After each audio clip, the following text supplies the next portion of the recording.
അമേരിക്കയും റഷ്യയും കൈകൊടുക്കുമ്പോൾ ചങ്കിടിക്കുന്നത് നാറ്റോയ്ക്കാണ്. വർഷങ്ങളായി കൂടെ നിന്ന് അമേരിക്ക നാറ്റോയെ കൈവിടുമ്പോൾ പുതിൻ ചിരിക്കുകയാണ്. എന്നാൽ ട്രംപിന്റെ വിരട്ടലിൽ തളരാൻ അവർ തയ്യാറേയല്ല.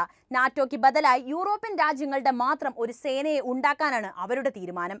അമേരിക്ക പണി കൊടുത്തവരിൽ ഇന്ന് മുൻപന്തിയിൽ നിൽക്കുന്ന ഉക്രൈൻ തന്നെയാണ് ഇതിന്റെ പിന്നിൽ പ്രവർത്തിക്കുന്ന ബുദ്ധി. നാറ്റോയ്ക്ക് പകരം യൂറോപ്പിന് സ്വന്തമായി ഒരു മിലിറ്ററി ഉണ്ടാകുമോ? എന്താണ് സമകാലിക സാഹചര്യം? നമുക്ക് പരിശോധിക്കാം.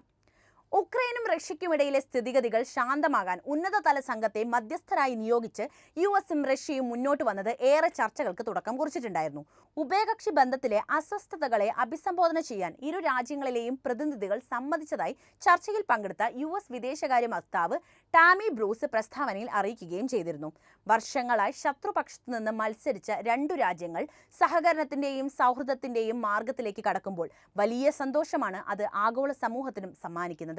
കാരണം ഇരുവരുടെയും ബന്ധം കഴിഞ്ഞ 3 വർഷമായി ലോകത്തെ ബുദ്ധിമുട്ടിക്കുന്ന റഷ്യ ഉക്രൈൻ യുദ്ധം അവസാനിപ്പിക്കുമെന്ന പ്രത്യാശ നമുക്ക് നൽകി കഴിഞ്ഞു. ട്രംപ് പുതിനെ ഫോൺ വിളിച്ച് ഇക്കാര്യത്തിൽ തീർപ്പാക്കണമെന്ന് പറഞ്ഞതോടെ ഒരു വെടിനിർത്തൽ കരാർ കൂടി പ്രാബല്യത്തിലെത്തുന്നു എന്ന് നമ്മൾ മനസ്സിലാക്കിയതാണ്, അല്ലേ? ഒരു ഫോൺ കോളും അതിനുശേഷമുള്ള യോഗവും കൊണ്ട് മാത്രം ശാശ്വതമായൊരു പരിഹാരം കാണുക സാധ്യമല്ല.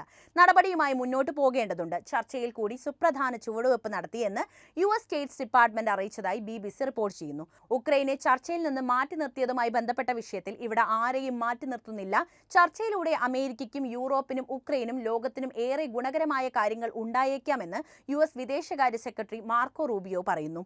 അതേസമയം ചർച്ചകളിൽ ബൈഡന്റെ യുക്തിയെ യുഎസ് നിരസിച്ചതായി റഷ്യൻ വക്താക്കൾ അറിയിക്കുന്നുണ്ട്. എന്താണ് സംഭവിക്കുന്നതെന്ന് സംസാരിക്കുകയും മനസ്സിലാക്കുകയും ചെയ്യേണ്ടതുണ്ട്. വ്യത്യാസങ്ങൾ ഉണ്ടെങ്കിൽ അവ എന്തൊക്കെയാണെന്ന് മനസ്സിലാക്കുന്ന പുതിയ യുക്തി ഇപ്പോൾ ഉയർന്നു വന്നിട്ടുണ്ടെന്നും റഷ്യൻ സോവറിൻ വെൽത്ത് ഫണ്ടിന്റെ തലവൻ കിറിൽ ദിമിത്രോവ് പറയുന്നു. റിയാദിൽ നടന്ന യുഎസ് റഷ്യ ചർച്ചയുടെ ലക്ഷ്യം ആശയവിനിമയമായിരുന്നുവെന്ന് യുഎസ് വിദേശകാര്യ സെക്രട്ടറി മാർക്കോ റൂബിയോ പറയുന്നുണ്ട്. സംഘർഷം അവസാനിപ്പിക്കാൻ ആ സംഘർഷത്തിലുള്ള എല്ലാവരും അതിൽ സംതൃപ്തരായിരിക്കണം. എല്ലാവർക്കും അത് സ്വീകാര്യവുമായിരിക്കണം, അദ്ദേഹം കൂട്ടിച്ചേർത്തു. ട്രംപും പുതിനും തമ്മിലുണ്ടായ ഫോൺ കോളിന്റെ തുടർ നടപടികൾ സ്വീകരിച്ചാണ് ഇന്നത്തെ ചർച്ചയെന്നും ആശയവിനിമയ മാർഗങ്ങൾ സ്ഥാപിക്കുക എന്നതാണ് ഇന്നത്തെ യോഗത്തിന്റെ ലക്ഷ്യമെന്നും അദ്ദേഹം കൂട്ടിച്ചേർത്തു. ദീർഘവും ദുഷ്കരവുമായ ഒരു യാത്രയുടെ ആദ്യ പടിയാണ് ഇന്നത്തേത്. അത്രമേൽ പ്രധാനപ്പെട്ട ഒന്ന് അദ്ദേഹം പറയുന്നുണ്ട്. റിയാദിൽ വെച്ച് നടന്ന ചർച്ചയിൽ 3 സുപ്രധാന കരാറുകളിൽ എത്തിയതായും BBC റിപ്പോർട്ട് ചെയ്തു. എന്തായാലും ചർച്ച ആരംഭിച്ചതോടെ ഒരു കാര്യം കൂടി അവിടെ ചർച്ച ചെയ്യേണ്ടതായുണ്ട്. ഇവിടെ യുദ്ധത്തിൽ പങ്കെടുത്ത ഉക്രൈന് ഒരു വിലയുമില്ല എന്ന വസ്തുത. ഉക്രൈൻ പ്രസിഡന്റോ പ്രതിനിധികളോ ഒന്നും തന്നെ ഈ ചർച്ചയുടെ ഭാഗമായിട്ടില്ല. അതായത് അമേരിക്കയും റഷ്യയും ചേർന്ന് പ്രവർത്തിച്ച് ഉക്രൈനെ തള്ളി താഴെയിട്ടെന്നാണ് ഒരു ജനസംസാരം വന്നത്. അതെന്തുമാകട്ടെ, യുദ്ധം അവസാനിക്കുന്നതാണ് ഉചിതമെന്ന നിലപാടിലേക്ക് ഉക്രൈനും എത്തിയിട്ടുണ്ട് എന്നത് ഏറെ സന്തോഷകരമാണ്. കാരണം ഉക്രൈന് കാര്യങ്ങൾ മനസ്സിലായി തുടങ്ങി. ഇനി വലിയ രീതിയിൽ അമേരിക്കയിൽ നിന്ന് പിന്തുണ ലഭിക്കാൻ പോകുന്നില്ല. നാറ്റോ സഖ്യത്തിലേക്ക് ചേരണമെന്ന ഉക്രൈന്റെ ആഗ്രഹം ഇനി നടക്കാനേ പോകുന്നില്ല. കാരണം നാറ്റോയുടെ പ്രതാപം പോലും നശിച്ചിരിക്കുകയാണ്. നമുക്കറിയാം, നാറ്റോയുടെ നട്ടെല്ല് എന്ന് പറയുന്നത് സംശയിക്കേണ്ട അത് അമേരിക്കയായിരുന്നു. അമേരിക്കൻ ഡോളറും അമേരിക്കൻ പിന്തുണയും ഒക്കെയായിരുന്നു അതിൻ്റെ നട്ടെല്ല്. നാറ്റോയിലേക്ക് മറ്റ് രാജ്യങ്ങൾ ആകർഷിക്കപ്പെടാനുള്ള കാരണം പോലും അമേരിക്കയുടെ സാന്നിധ്യമാണ്. എന്നാൽ കഴിഞ്ഞ കുറച്ച് നാളുകളായി അതിൽ നിന്നുമൊക്കെ വളരെ വ്യത്യസ്തമായ ജീവിത രീതിയാണ് അമേരിക്ക പിന്തുടരുന്നത്. നാറ്റോ എന്ന സഖ്യം ഇന്ന് അമേരിക്കയെ സംബന്ധിച്ചിടത്തോളം ഒരു ബാധ്യതയാണ്. പണവും ആയുധങ്ങളും ഒക്കെ നൽകി നാറ്റോയെ വളർത്തേണ്ടത് അമേരിക്കയുടെ മാത്രം ഉത്തരവാദിത്തമായതോടെ ആ പണി അമേരിക്കയ്ക്കും അതുപോലെ അവിടുത്തെ ജനതയ്ക്കും നഷ്ടമാണെന്നാണ് ട്രംപിന്റെ വാദം.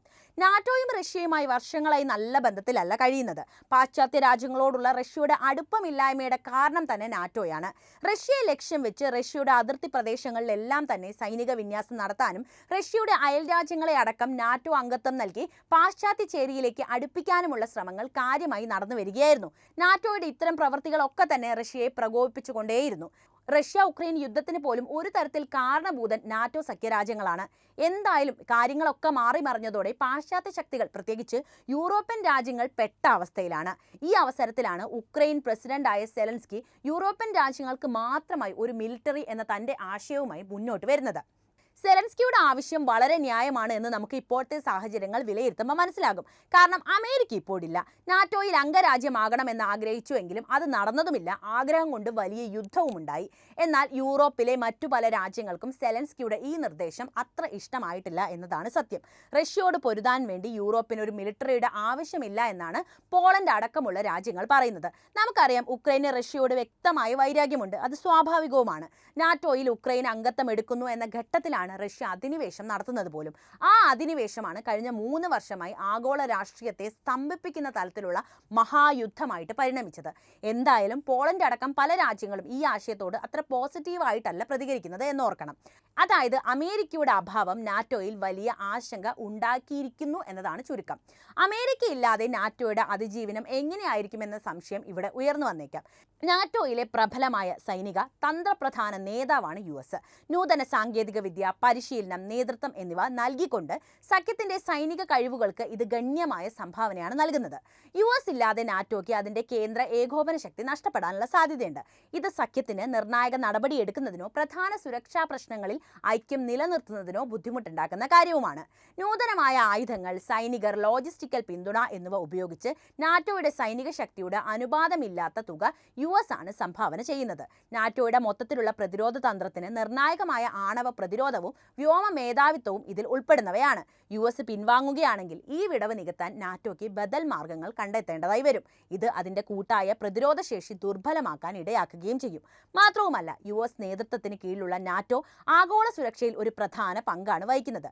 റഷ്യയും ചൈനയും പോലെ വളർന്നു വരുന്ന ശക്തികൾക്കെതിരായ തീവ്രവാദ വിരുദ്ധത, പ്രതിരോധം തുടങ്ങിയ വിഷയങ്ങളിൽ നയങ്ങൾ രൂപപ്പെടുത്തുന്നതിലും നാറ്റോ പ്രധാന പങ്ക് വഹിക്കുന്നുണ്ട്. US ഇല്ലെങ്കിൽ നാറ്റോയ്ക്ക് അതിന്റെ ആഗോള വ്യാപനവും സ്വാധീനവും നഷ്ടപ്പെടാനുള്ള സാധ്യത നിലനിൽക്കുന്നു. കാരണം ചൈനയും റഷ്യയും വളർന്നു വരുന്ന രാജ്യങ്ങളാണ്. അതുകൊണ്ട് തന്നെ ശക്തിയുടെ സമവാക്യങ്ങൾ ഇരുവരും തിരുത്തി എഴുതാനുള്ള സാധ്യതയും നിലനിൽക്കുന്നുണ്ട്. US ഇല്ലെങ്കിൽ നാറ്റോയ്ക്ക് യൂറോപ്പിനുള്ളിൽ വർദ്ധിച്ച പിരിമുറുക്കം നേരിടേണ്ടതായിട്ട് വരും. യൂറോപ്യൻ രാജ്യങ്ങൾ സ്വയം പ്രതിരോധിക്കാൻ പ്രാപ്തരാണെങ്കിൽ പോലും പ്രതിരോധ ചെലവുകൾ, തന്ത്രപ്രധാനമായ മുൻഗണനകൾ, വിവിധ അംഗരാജ്യങ്ങളുടെ പങ്ക് എന്നിവയെക്കുറിച്ചുള്ള അഭിപ്രായ വ്യത്യാസങ്ങൾ ഭിന്നതകൾ സൃഷ്ടിക്കാനുള്ള സാധ്യത നിലനിർത്തുന്നുണ്ട്. US പലപ്പോഴും ഒരു ഏകീകൃത ശക്തിയായിട്ട് പ്രവർത്തിക്കുന്ന രാജ്യമാണ്. ഇങ്ങനെ ഒരു അംഗത്തിന്റെ അഭാവം സഖ്യത്തിനുള്ളിൽ വിഘടനത്തിലേക്ക് വരെ നയിച്ചേക്കാം. ചുരുക്കി പറഞ്ഞാൽ US ഇല്ലാതെ നാറ്റോയുടെ അതിജീവനം അല്പം ബുദ്ധിമുട്ടുള്ളതാണ് എന്നതാണ് പറയുന്നത്. നാറ്റോ പഴയ ബന്ധങ്ങളെക്കുറിച്ചും അതുപോലെ തന്നെ ആരായിരുന്നു US നാറ്റോയ്ക്ക് എന്നതിനെക്കുറിച്ചുമൊക്കെ അമേരിക്കയെ ഓർമ്മപ്പെടുത്താൻ പാടുപെടുന്ന അവസരമാണ് ഇപ്പോഴുള്ളത്. അതേസമയം നാറ്റോയുടെ പ്രധാന ശത്രുവിനെ ആശ്ലേഷിക്കുന്ന തിരക്കിലാണ് അമേരിക്ക എന്നതാണ് ഇവിടെ എടുത്തു പറയേണ്ട ഒരു കാര്യം. ഉപരോധങ്ങൾ നീക്കം ചെയ്യുന്ന പ്രക്രിയയിൽ യൂറോപ്പിലെ അമേരിക്കയുടെ സഖ്യകക്ഷികളെയും ഉൾപ്പെടുത്തേണ്ടി വരുമെന്ന് അമേരിക്കൻ ഉന്നത നയതന്ത്രജ്ഞർ അഭിപ്രായപ്പെട്ടിട്ടുണ്ട്. അതേസമയം എല്ലാ സഖ്യകക്ഷികൾക്കും ന്യായവും സുസ്ഥിരവും സ്വീകാര്യവുമായ രീതിയിൽ സംഘർഷം അവസാനിപ്പിക്കുക എന്നതാണ് ട്രംപ് ഭരണകൂടത്തിന്റെ ലക്ഷ്യമെന്നും ഉക്രൈൻ സംഘർഷം അവസാനിപ്പിക്കുന്നത് റഷ്യയ്ക്കും അമേരിക്കയ്ക്കും ഇടയിൽ സാമ്പത്തിക സഹകരണത്തിന് അഭൂതപൂർവമായ ചില അവസരങ്ങൾ തുറക്കുമെന്നും റൂബിയോ കൂട്ടിച്ചേർത്തിട്ടുണ്ട്.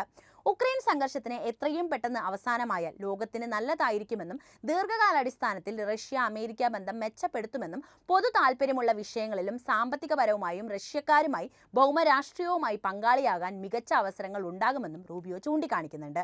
ഈ വിഷയത്തിലെ നിങ്ങളുടെ അഭിപ്രായം എന്തായാലും കമന്റിൽ രേഖപ്പെടുത്തുക. ഈ അറിവുകൾ എല്ലാവരിലേക്കും എത്താൻ വീഡിയോ ഒന്ന് ലൈക്ക് ചെയ്യാനും ഷെയർ ചെയ്യാനും പ്രത്യേകം ശ്രദ്ധിക്കുമല്ലോ.